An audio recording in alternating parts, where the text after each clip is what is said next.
Together, we accomplished what nobody thought was absolutely possible. It may be hard to see tonight, but we are all standing under a glass ceiling right now.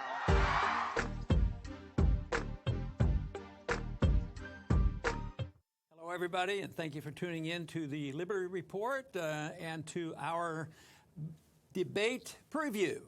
Daniel's with me tonight as a co-host. Daniel, what are we going to do this evening? I was hoping you knew.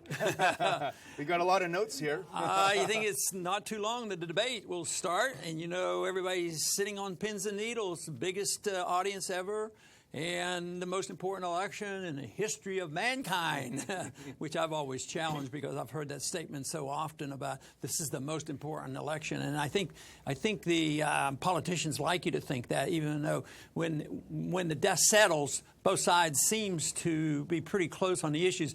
Because even though there was a time when I thought this was really, really important stuff, then I finally learned nothing ever changes. They have fiscal conservatives and they have anti-war people. The wars continue, the spending continues, the debt continue. So it's on and on. But I thought tonight what we'll do is talk about what we think, what's going to happen, what they won't say. They're going to avoid some things, and what they will say, and whether they mean it or not. So I think that's what we'll talk about.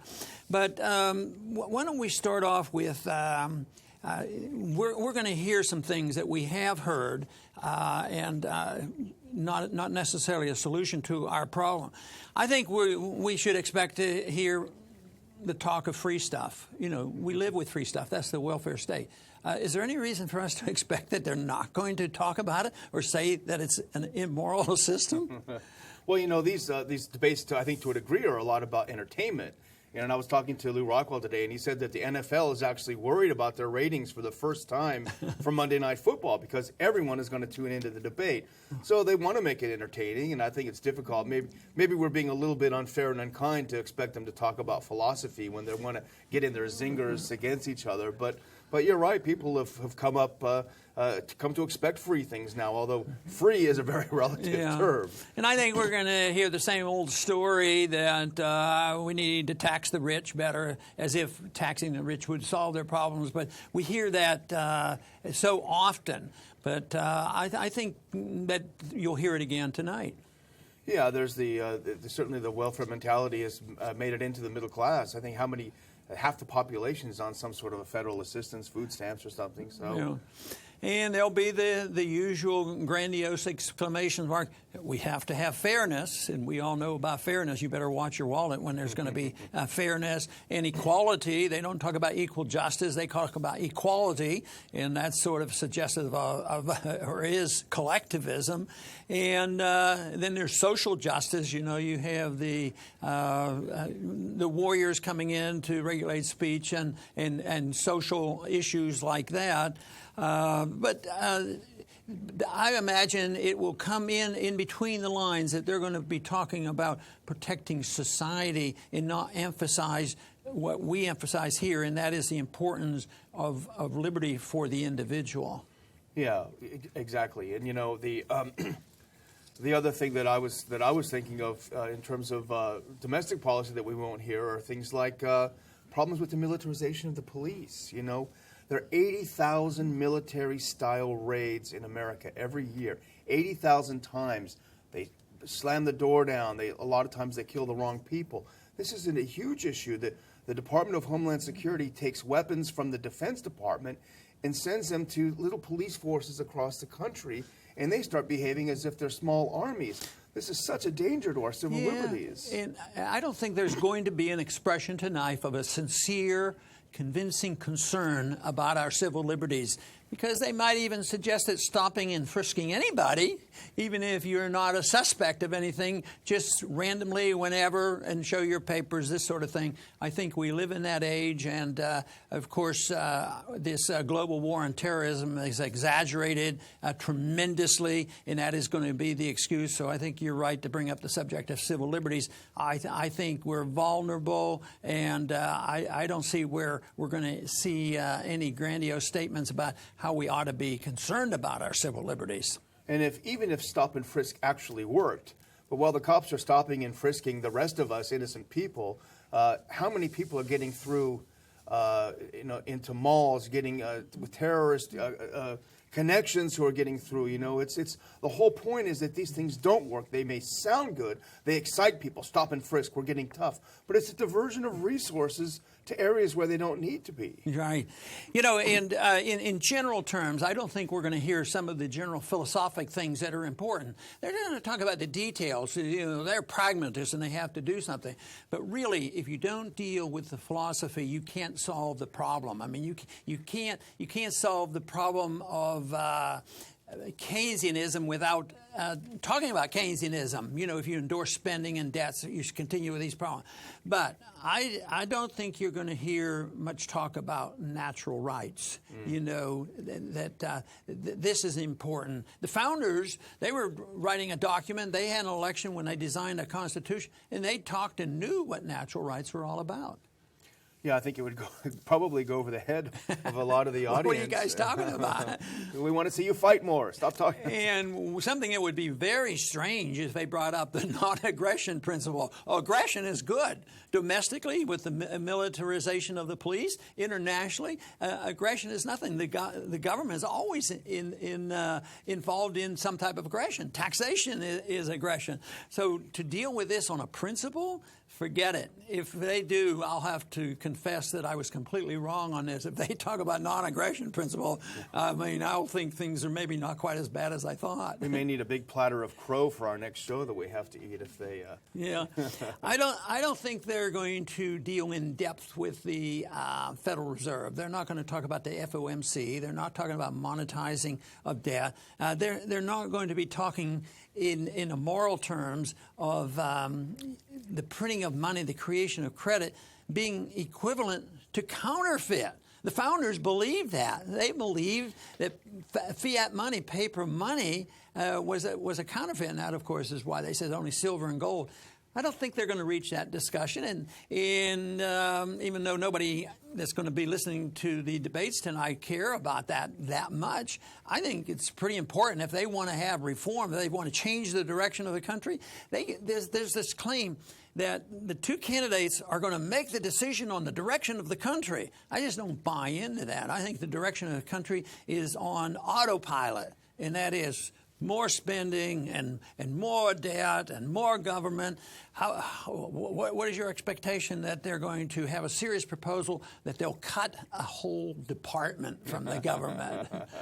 Well, yeah, that is a good point, because the reason this has been such an unusual election year is because the anger, and we've talked about it on the show, the anger among especially the middle class, but a good chunk of America, has been so high. We've seen the rise of the Sanders and the Trump phenomenon. That is a result of this anger. And it is a good point, and it's kind of a little bit dishonest then if the candidate who rose to where he is because of this anger doesn't explain to the middle class why you're so unhappy. Why are you getting poorer? Why does your money buy less? Why is half of the workforce not participating? And it goes, you're right, to the Federal Reserve, to the banking system. A lot of people will complain about the size of government and the loss of some liberties. But I predict, and I hope I'm wrong on this, because this would be encouraging if they would bring up the subject of liberty. Mention liberty. I just can't think of that. Just the word. Yeah, just the word. If they say liberty, they do it. They might say it in a negative term. What do you think the odds are that they're going to talk about the deep state in a serious manner, who is the real government? I mean, if you allude to it, I guess most of the people aren't going to know what they're talking about, but people ought to know about it. I mean, if you want to change the direction of the country, you got to change the understanding of who really is the government. And it's not Nancy Pelosi and John Boehner. I mean, when I saw those two together, they represented the government. But, they were buddies, and they promoted the same legislation, just like they're getting ready to do in Washington right now, pass a budget. And it'll be passed by the leadership, and it's going to be no change in direction. And I predict, of course, that'll continue. Well, that might be a little dangerous to mention the deep state, because that could have some negative consequences. Oh, yeah. But, on that same vein, what about talking about NSA spying? what the NSA has done? What's the chance, for example, that either of them will say anything positive about someone like Ed Snowden, whistleblower who let us know how out of control the government is? I predict there will be nobody on that stage or even a question brought up by the moderator that, what do you think about, giving a pardon to Edward Snowden? But I'm just wondering, Eisenhower brought up a term and popularized it after he left office, and that is the military-industrial complex. And I doubt if they're going to bring that up. And you can apply that term to the media-industrial complex, the medical-industrial complex, the surveillance-industrial complex, which means that we have a fascist type of government, a combination, a form of corporatism. Now, that whole principle there is very challenging to our liberties, our freedoms, and to our country and our Constitution. But my guess is that if you're sitting on pins and needles waiting for them to have a serious talk about that, I would say, no way, you're not going to hear it. The other thing will be, on that same vein, the military-industrial complex, we talk about the military spending. Under President Obama, even this year, they're spending more on the military than at the peak of the Cold War. Are we safer? No, they tell us that actually things are getting worse. We're actually less safe, and we got to rebuild the military. That's probably one of the things that we will hear from both candidates, is how much we have to rebuild the military, even though we're spending at unprecedented levels. They'll blame the sequester. Yeah, there you go. Some people want to get rid of that. That may be said. I bet there will be no disagreement on getting rid of the sequester. Yeah. When we started on this idea, and I thought, well, this sounds like a good idea, I really visualized finding about 6 things that they won't talk about and a few things that they're going to say that they shouldn't be saying. But, as I worked on this, I have pages, of the different things, which we can't cover. But I think the listeners are getting the gist of this thing, that the debate is not truly a debate about the problems that we have, whether it's monetary policy. But another area that we want to spend a minute or two on, and that has to do with our foreign policy, the things they won't say. Yeah. And I will start off by saying, I do not believe there will be any suggestion that we should nibble away or cut back or challenge on moral grounds foreign aid. My guess is that it will be assumed that that is a sacred cow and that we don't even talk about it. Because it has a lot less to do with helping people overseas and a lot more to do with the power of the U.S. empire. We give aid not to foreign people, as you point out, but we give it to governments, and governments use that as control, and we use that money to control other governments. So it's about control. And I wonder if there'll be a discussion about the gigantic presidency, the power of the presidency. I don't think so. I think they're going to continue. Just for instance, on how we go to war, are they going to challenge and talk about challenging this notion that we've been using since World War II? The presidents go to war, or the United Nations go to war, or NATO goes to war, and the Congress just lies over. But a president, a good president, would say, no, I can't go to war. I'm not going to go to war. This has to be, the people have to decide that. And they have to tell their congressmen, yeah, we want to go to war. We like spending money on wars that we lose all the time. Yeah, let's go to another war. What country should we attack tomorrow? So the odds of them having a discussion that the president, the imperial president, should not go to war in an illegal fashion, that is an unconstitutional fashion where there's no declaration of war. I remember a candidate not long ago who said, I want to be president, but I don't want to run your life, or because I don't want to run your life. No, I remember that. Because I don't know how to run your life, right. And I don't have the authority to run your life, and the Constitution doesn't give me the authority to run your personal life or your economic life, and we certainly don't have the moral authority to tell other countries, what to do. So you should have your voice in those earplugs that they're going to have tonight, yeah. Feeding them this stuff. But also, the declaration of war is an issue, but the principle that was instituted since 9/11, and that is preemptive war. This is actually morally supporting aggression, as far as I'm concerned. Preemptive war is, they might be bad people, they might attack us someday, but don't wait until they attack us. So we will go over, and the map that really impresses me is the map on where our bases and weapons are. And this saying has been used both Russia and Iran. Why do these countries put themselves so close to our weapons? And we have them totally surrounded. Yeah. And but it worries me that is alive and well, because people say, "Oh my goodness, they could attack us any day." And anytime anybody gets killed, the perception due to the media is it's based on the fact that it's terrorism. Even when it isn't terrorism, if there's any hint that it could be, by the time the dust settles and they figure out the truth, nobody cares. But it just is real disturbing that when you think of the odds of dying, from a terrorist attack, I think they're 82 times greater if you could die falling out of bed than from a terrorist attack. And yet, it's on the top of, sometimes at the top of the list or second on the list, what the American people worry about. Yeah. So therefore, the propaganda by the media get the people all stirred up. So how can the candidates, win an election if they challenge that? Because then you get demolished by the media. So that's the media, of course, is part of the deep state, and it's the war propaganda. But this the whole idea of preemptive war is a horror as far as I'm concerned. Just how few decades really since the horrors of Nazism, the Nuremberg principle that aggressive war is the ultimate war crime, that's thrown out the window. Aggressive wars have been started by the U.S.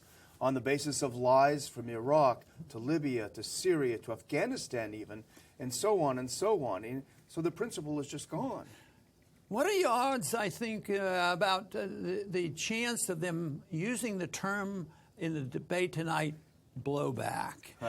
My guess is that you're not going to hear blowback unless it's in a very derogatory way. But they're not going to try to analyze. They never, when there have been problems and when there are actual terrorist attack, and some of them are very serious, and there's a lot of hatred toward America, they never ask for the motive. We don't want to know the motive. Oh, they attack us because we're free and prosperous. And that lie's been going on for 15 years now, and that's why we have to use the principle of preemptive war and go over and start another war. Assad has to go, and we have to straighten out Ukraine. The wrong person got elected, and it's on and on. This is actually what I had in my notes. One of the things you're not going to hear.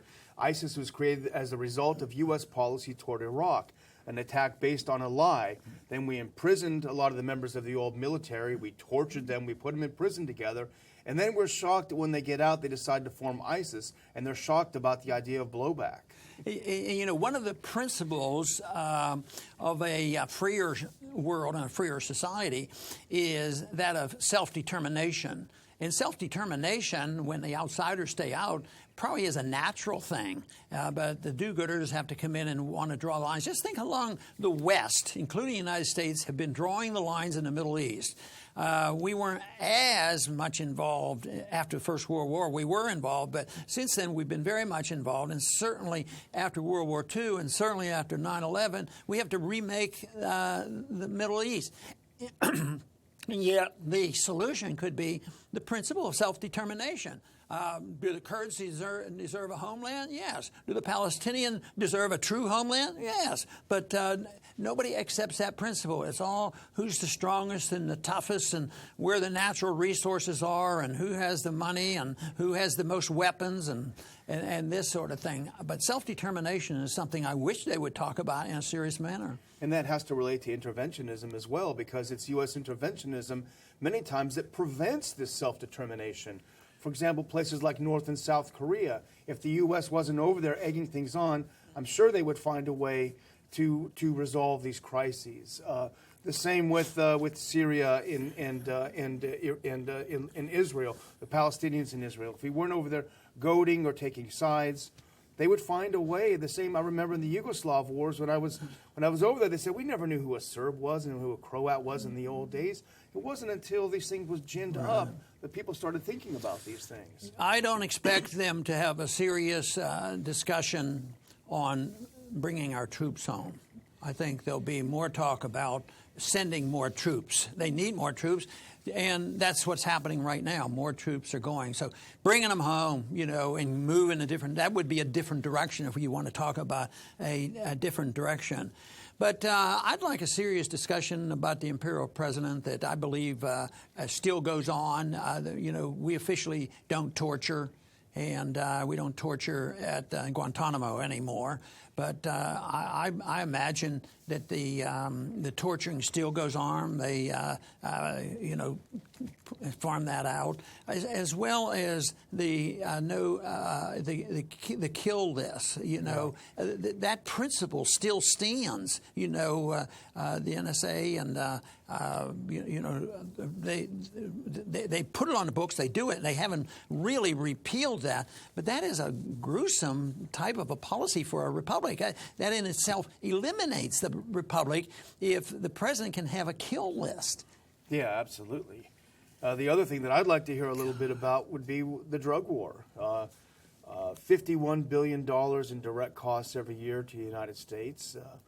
1.5 million arrests of Americans. We have the highest incarceration rate in the world, including China per capita. And much of this is right on the back of the drug war. Yet we don't have a discussion about how to end this war, put some of this money back in the pockets of the middle class. We will have to close because we still have a lot of things, but the suggestions are out there for people to think about what a real debate should be like and would be like, and that I don't want to pour cold water on the debates. You always hope something better will come out, but have false expectations and listen to this and know that they're not dealing with the problems. I think, they need to know the truth. But we frequently talk about peace and prosperity, the Institute for Peace and Prosperity. I don't think, just as they're not going to talk about liberty, I don't think they're going to be talking about a policy of peace, because you're a wimp. What you want to do is be tough, and send more troops. And if they mess around with us, we'll send them more bombs. So I don't think that's going to happen. But another thing that we're not going to have a serious discussion on foreign commerce. And that would, of course, was one of the big things the founders said, that we should have friendships and commerce with other nations and friendship with other nations. But, we're a long way from, we're going in the wrong direction. I saw a disappointing statistic that the American people now are going along with the idea that you need more protectionism and not understanding the economics of what free markets can do, because that's the opposite. It's the opposite of liberty, and it's the opposite of prosperity. When you have the protectionism, mercantilism has been around a long time, and it usually ends to hostilities, and that to me is scary too. It seems to be building worldwide for more contentiousness and likelihood of a real war breaking out. And it's the whole idea of protectionism is a sort of a vicious thing, because it often hides behind free trade agreements. That's protectionism for special, well-connected corporations and companies and special, well-connected individuals. So it's a very insidious idea that has made its way through.